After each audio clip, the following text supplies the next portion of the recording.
Good afternoon, ladies and gentlemen, President, dear delegates. I would like to congratulate the Partido Popular and the Spanish Prime Minister, Mariano Rajoy, for the outstanding performance of the government. Today I would like to speak about the migration crisis. This issue will determine the future of our political family. We are in a deep trouble. The migration crisis is able to destabilize governments, countries and the whole European continent.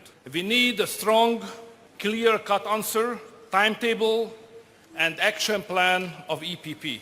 The Hungarian delegates welcome the resolution of the Congress declaring that the Spanish approach is the right one. Dear friends, the danger we have been facing demands open and honest speech. First of all, what we have been facing is not a refugee crisis.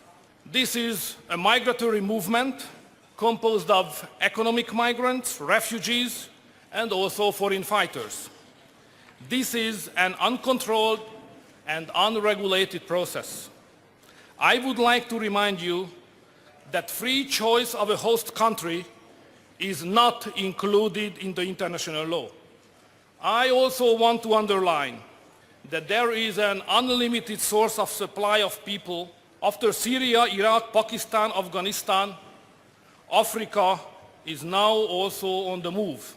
The dimensions and the volume of the danger is well above our expectations.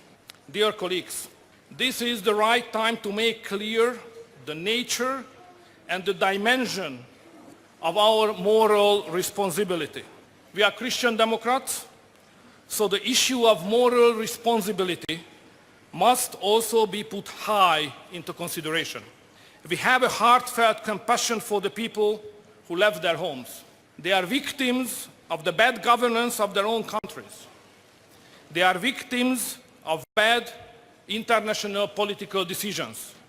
And they are victims of our bad European policy as well, which raises expectations that are impossible to be fulfilled.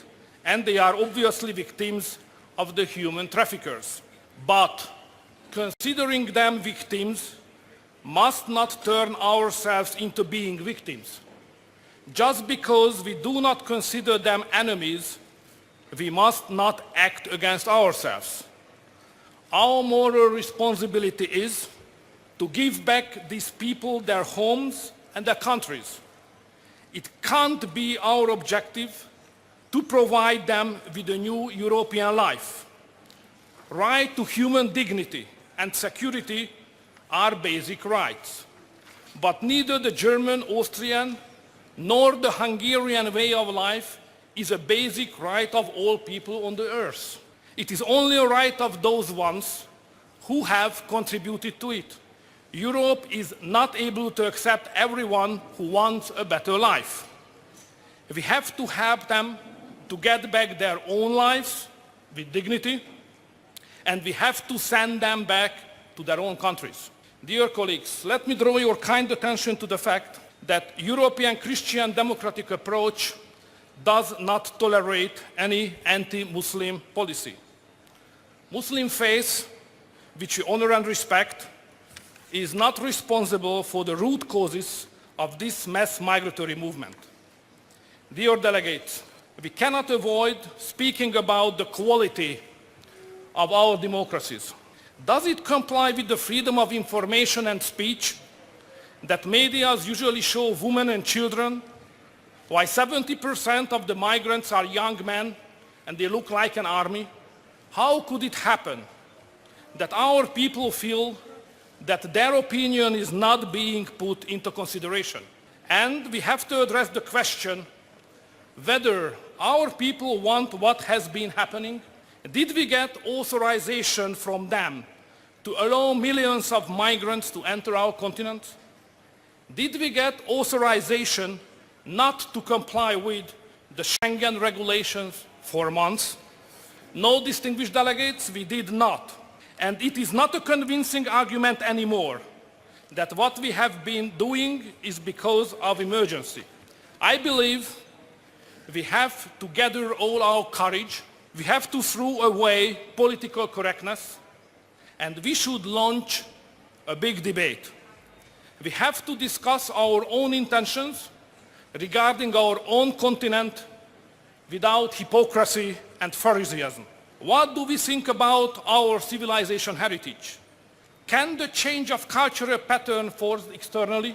Do we accept parallel societies? Or we defend our tolerant and rule of law-based way of life we have lived so far? Dear delegates, Europe is currently rich and weak. This is the most possibly dangerous mixture. We seem not to be able to overcome our challenges on our own. Turkey is an important strategic partner, but if based on the lack of our own power, we expect the solution from them, that will make us exposed. This is the current situation of Europe. If we do not want that, we have to protect our borders. If we are unable to do so at Greece, which is the eastern gate of the Balkans and the first line of defense, then we have to do it at the western gate of the Balkans, at Hungary and Slovenia. Dear friends, we cannot hide the fact that the European left has a clear agenda. They are supportive to migration. They actually import future leftist voters to Europe, hiding behind humanism. It is an old trick, but I do not understand why we have to accept it. They consider registration and protection of borders bureaucratic, nationalist, and against human rights. They have a dream about the politically constructed world society without religious traditions, without borders, and without nations. They attack core values of our European identity, family, nation, subsidiarity, and responsibility. Dear friends, we are EPP. Our behavior should not be determined by opinion of our rivals. We are a strong and great party. The stronger the attack, the stronger we need to fight back. We need to be ready to fight for our principles. We have to be innovative as well. In the rise of the new crisis, the old ways do not work anymore. We need courage and new experiments, even if not every idea we try succeeds. But it should not stop us from trying. And we should not attack those who are trying. I thank for our president and for sister parties who defended us Hungarians in the difficult times when we offered new solutions. Dear friends, we are the European People's Party, Parti Populaire, Volkspartei, Partido Popular, Party of the People. Our responsibility is towards the people. Listen to the people. Let's be determined. Let's defend Europe. Do not let the leftists mess up and reconstruct Europe. And do not let them oust the soul of Europe. Do not let the rebels and socialists take away Europe from the people. Thank you very much for your attention.